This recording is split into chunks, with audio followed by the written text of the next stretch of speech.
Is the alcoholic drinks actually alcoholic, or do they just taste like the alcoholic drink? They're actually alcohol. So yeah, this is if you're in a frat house, this is the party molecular printer. But do you have like a party add-on where you like a giant, because there's only how much alcohol is in that cylinder though? Yeah. So the goal for us is to have everything last about a month. So we ship people a couple different cartridges. So there's the ingredient cartridge. That's the magic, that universal set of beverage ingredients. Okay. That is thousands of different beverages across all those different categories I mentioned before. And then we have a spirits cartridge, which you're asking about. We have CO2 if people want to carbonate their drinks. And then we have a sugar cartridge, because we put a lot of sugar in beverages in general. So we have a separate cartridge for that. So all those cartridges get shipped to somebody.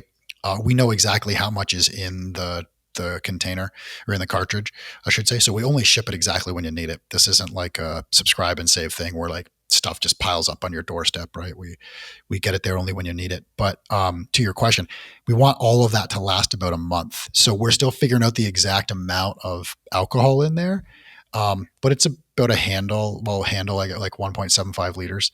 And so that's what we use. It's a neutral grain spirit, very similar to the way that alcohol is made now, right? You know, if you and I started a liquor company, a spirits company, we call up, or you could start it for your company. You essentially call someone up who's a distiller, and you're like, hey, I want to make this type of alcohol. They take a neutral grain spirit, they color it and they flavor it, and then they call it whatever you want to call it, bourbon or whiskey or whatever. And so we use the same ingredients that are already in the supply chains and already in the beverages that we're consuming, but we just combine it with different ingredients in a different way.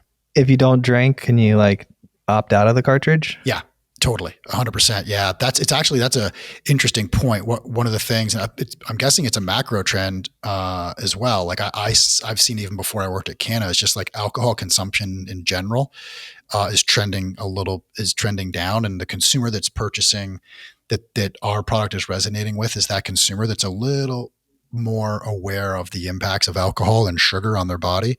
And they really like the idea that they can adjust the amount of sugar and alcohol, or just like not have alcohol at all. So if you don't want alcohol, you don't have to have it. Yeah. Yeah. I maybe have 3 or 4 drinks a year. Like I don't drink a lot of alcohol. I did in my 20s. And then I had kids, and changed. Yeah, you can not drink and have kids. I mean, it's not a fun thing being hungover with screaming kids.